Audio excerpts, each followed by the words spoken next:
Hello welcome back to Chakki's vlog. അപ്പം നമ്മൾ ഇന്നലെ കഴിഞ്ഞ ദിവസം നമ്മളൊരു റിച്ച് ചോക്ലേറ്റ് കേക്കിൻ്റെ റെസിപ്പി കണ്ടു. കപ്പ് കേക്ക് ആയിരുന്നു ചെയ്തത്. ഓവനും ബീറ്ററും ഒന്നുമില്ലാതെ നമുക്ക് വീട്ടിൽ അടിപൊളിയായിട്ട് ഈസി ആയിട്ട് ചെയ്യാൻ പറ്റിയിട്ടുള്ള ഒരു കപ്പ് കേക്കിൻ്റെ റെസിപ്പിയായിരുന്നു നമ്മൾ ഇന്നലെ ഷെയർ ചെയ്തിട്ടുണ്ടായി. അപ്പോൾ ഇന്നത്തെ നമ്മളെ കേക്ക് റെസിപ്പി പറയുന്നത് എഗ്ലെസ് ആയിട്ടുള്ള ബട്ടർ മിൽക്ക് യൂസ് ചെയ്തിട്ടുള്ള അടിപൊളി ഫ്രൂട്ട് പ്ലം കേക്കാണ്. അപ്പോൾ അത് ചെയ്യാൻ വേണ്ടിയിട്ട് നമ്മൾ ആദ്യം വേണ്ടത് ഇതൊരു മിക്സഡ് ഫ്രൂട്ട് ജ്യൂസാണ് കേട്ടോ. കറക്റ്റ് മെഷർമെൻറ്റ് ഞാൻ നമ്മുടെ വീഡിയോയുടെ സൈഡിലും താഴെ ഡിസ്ക്രിപ്ഷനിലും കൊടുക്കാം. ഇനി ആ ഫ്രൂട്ട് ജ്യൂസിലേക്ക് നമ്മൾ ഫ്രൂട്ട്സ് നമ്മുടെ കയ്യിൽ അവൈലബിൾ ആയിട്ടുള്ള ഡ്രൈ ഫ്രൂട്ട്സുകളെല്ലാം കൂടെ ചേർത്തിട്ട് 1 മണിക്കൂർ മുന്നേ നമ്മളൊന്ന് സോക്ക് ചെയ്ത് വെക്കണം. അതായത് കേക്ക് ഉണ്ടാക്കാൻ തുടങ്ങുന്നതിന് 1 മണിക്കൂർ മുന്നേ നമ്മൾ ഇതൊന്ന് സോക്ക് ചെയ്യാൻ വേണ്ടിയിട്ട് സെറ്റ് ചെയ്ത് വെക്കണം. ഈ മിക്സിലാണ് നമ്മളിനി കേക്ക് മിക്സ്, അതായത് ഡ്രൈ ഇൻഗ്രീഡിയൻസ് മിക്സ് ചെയ്യുക. അതേപോലെ തന്നെ നമ്മൾ മുന്നേ ചെയ്ത് വെക്കേണ്ട ഒരു കാര്യമാണ് ഒന്ന് ഷുഗർ കാരമലൈസ് ചെയ്ത് വെക്കുക. ഈ കാരമലൈസ്ഡ് സിറപ്പും നമ്മൾ ഈ കേക്ക് മിക്സിലേക്ക് യൂസ് ചെയ്യുന്നുണ്ട്. അപ്പോൾ ഇതും തണുത്തതിന് ശേഷമാണ് നമുക്ക് എടുക്കേണ്ടത്. അപ്പോൾ 1 ടേബിൾ സ്പൂണ് ഷുഗർ ഇട്ടിട്ട് ഒന്ന് കാരമലൈസ് ചെയ്ത് എടുക്കുകയാണ്. കറക്റ്റ് മെഷർമെൻറ്റ് ഞാൻ നേരത്തെ പറഞ്ഞ പോലെ ഡിസ്ക്രിപ്ഷനിലും നമ്മുടെ വീഡിയോയുടെ കൂടെ സൈഡിലും കൊടുക്കുക കേട്ടോ.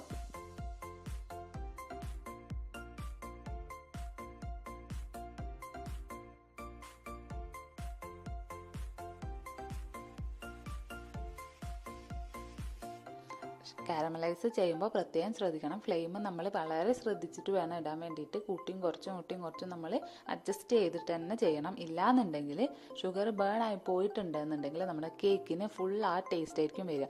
അതായത് നമ്മൾ ഫുൾ കഷ്ടപ്പെടുന്നതിന് പിന്നെ ഒരു ഫലം ഇല്ലാണ്ടായി പോകും. എന്താ വെച്ചാൽ ഒരു കരിഞ്ഞ മണമായിരിക്കും നമ്മുടെ കേക്കിന് വരിക.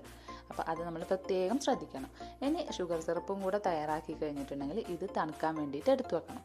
മൊത്തം 4 ടേബിൾ സ്പൂണ് ഷുഗർ സിറപ്പാണ് നമുക്ക് ഉണ്ടാവുക.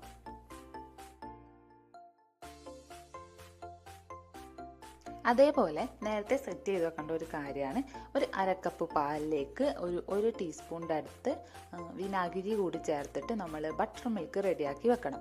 ഈ ബട്ടർ മിൽക്കും കാരമലൈസ്ഡ് ഷുഗർ സിറപ്പും അതേപോലെ നമ്മൾ നേരത്തെ എടുത്ത് വെച്ചിട്ടുള്ള ഈ ഫ്രൂട്ട്സിൻ്റെ ഈ മിക്സിലുമാണ് നമ്മൾ ഡ്രൈ ഇൻഗ്രീഡിയൻസ് മിക്സ് ചെയ്യാൻ പോകുന്നത്. പാലെടുക്കുമ്പോൾ റൂം ടെമ്പറേച്ചറിലുള്ള പാലെടുക്കാൻ നോക്കുക. എങ്കിൽ മാത്രമേ അത് ബട്ടർ മിൽക്കായിട്ട് മാറുള്ളൂ പെട്ടെന്ന്. ഇനി നമ്മളെ ഡ്രൈ ഇൻഗ്രീഡിയൻസ് നമുക്ക് ആദ്യം ഒരു ന്യൂസ് പേപ്പറിലേക്കോ അല്ലെങ്കിൽ വേറൊരു പ്ലേറ്റിലേക്കോ ഒന്ന് മിക്സ് ചെയ്യാനിടാം. അതിലേക്ക് ഞാനിപ്പോൾ ഫ്ലോർ എടുത്തിട്ടുണ്ട്, അതുപോലെ ബേക്കിംഗ് പൗഡർ, ബേക്കിംഗ് സോഡയും എടുത്തിട്ടുണ്ട്. ഇനി അതിലേക്ക് കോൺഫ്ലോർ ആണ് ചേർത്ത് കൊടുക്കുന്നത്. 2 ടേബിൾ സ്പൂൺ കോൺഫ്ലോർ ചേർക്കണം കേട്ടോ. അതേപോലെ തന്നെ മിൽക്ക് പൗഡർ ചേർത്ത് കൊടുക്കണം.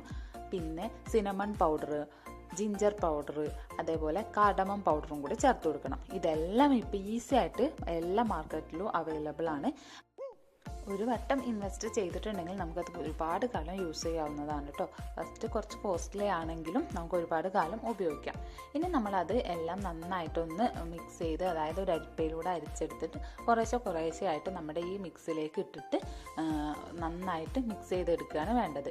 അപ്പോൾ ഞാൻ നമ്മുടെ ഫ്രൂട്ട് മിക്സിലേക്ക് കാരമലൈസ്ഡ് ഷുഗറും കൂടെ ഒഴിച്ചിട്ടുണ്ടായിരുന്നു നേരത്തെ തണുത്തപ്പോൾ. അത് വീഡിയോയിൽ മിസ്സായി പോയതാണ് കേട്ടോ.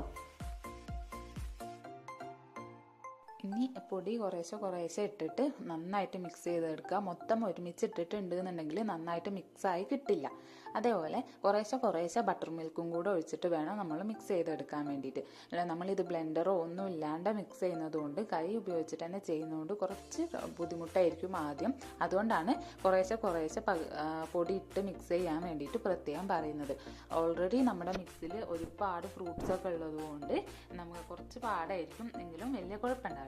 ഇനി നമ്മൾ റൂം ടെമ്പറേച്ചറിൽ വെച്ചിട്ടുള്ള ഒരു 1/4 കപ്പ് ബട്ടറും അതേപോലെ 1 ടീസ്പൂണിൻ്റെ അടുത്ത് വാനില എസൻസും കൂടി ചേർത്തിട്ട് ബാക്കിയുള്ള മിക്സും കൂടെ നന്നായിട്ട് മിക്സ് ചെയ്തെടുക്കുക.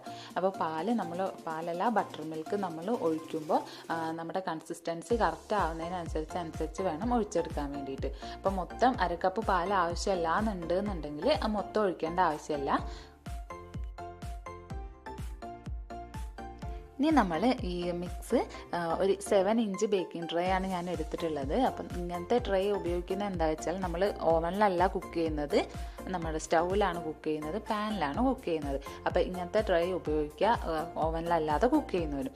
ഇനി നമ്മൾ ആ 7 ഇഞ്ച് ബേക്കിംഗ് ട്രേയിലേക്ക് ബട്ടർ പേപ്പർ, നമ്മുടെ വീട്ടിലുള്ള ബട്ടർ പേപ്പർ തന്നെയാണ് എടുത്തിട്ടുള്ളത്, ഹോം മെയ്ഡ് ബട്ടർ പേപ്പറിൽ വെച്ച് നന്നായിട്ട് ഓയിലൊക്കെ ഗ്രീസ് ചെയ്തതിന് ശേഷം ഈ ബാറ്ററും കൂടെ ഒഴിച്ചു കൊടുത്തിട്ട് ഒരു 3-4-5 തവണ നന്നായിട്ട് ടാപ്പ് ചെയ്യുക. ഇനി ആ ടാപ്പ് ചെയ്യുന്ന ആ സമയത്തിനുള്ളിൽ നമ്മൾ ഒരു പാത്രം പ്രീ ഹീറ്റ് ചെയ്യാൻ വേണ്ടി വെക്കണം. ഒരു 5 മിനിറ്റെങ്കിലും നമ്മൾ പ്രീ ഹീറ്റ് ചെയ്ത് അടച്ചു വെച്ചിട്ട് പ്രീ ഹീറ്റ് ചെയ്യണം. അതിലേക്ക് നമ്മൾ ഒഴിച്ചു വെച്ചിട്ടുള്ള ഈ ബാറ്ററിൻ്റെ ഈ മോൾഡും കൂടി വെച്ചിട്ട് 45 മുതൽ 50 മിനിറ്റ് വരെ നന്നായിട്ട് ലോ ടു മീഡിയം ഫ്ലെയിമിൽ കുക്ക് ചെയ്യണം. ഞാനിപ്പോൾ ഇഡ്ഡലി ചെമ്പാണ് എടുത്തിട്ടുള്ളത്. അതിൽ 50 മിനിറ്റ് ഓൾമോസ്റ്റ് കുക്ക് ആകുമ്പോൾ തന്നെ ഇങ്ങനെ നന്നായിട്ട് മേലെ വശമൊക്കെ നല്ല ബ്രൗൺ കളറിലായി വന്നിട്ടുണ്ടാകും. നിങ്ങൾക്ക് വേണമെന്നുണ്ടെങ്കിൽ നമ്മളിത് വെച്ച് കഴിഞ്ഞിട്ട് ഒരു 30 മിനിറ്റ് ഒക്കെ ആകുമ്പോൾ കാഷ്യൂസ് സ്പ്ലിറ്റ് ചെയ്തിട്ട് ഇതിൻ്റെ മേലെ വെച്ച് കൊടുത്തിട്ടുണ്ടെങ്കിൽ കുറച്ചും കൂടി ഭംഗി ഉണ്ടാകും കാണാൻ. ഞാനത് മറന്നു പോയതാണ്. അപ്പം നമ്മുടെ കേക്ക്, അതായത് എഗ്ലെസ് ആയിട്ട് വിത്തൗട്ട് ഓവൻ പ്ലം കേക്ക് ഇവിടെ അടിപൊളിയായിട്ട് റെഡി ആയിട്ടുണ്ട്. അപ്പം എല്ലാവരും ട്രൈ ചെയ്ത് നോക്കിയിട്ട് ഫീഡ്ബാക്ക് അറിയിക്കണം. വളരെ ഈസിയാണ് എന്ന് വെച്ചാൽ വളരെ ഈസിയാണ്. അപ്പോൾ മറ്റ് നമ്മുടെ മോയ്സ് കപ്പ് കേക്കും റെഡ് വെൽവെറ്റ് കേക്കും എല്ലാം ട്രൈ ചെയ്ത് നോക്കണം കേട്ടോ.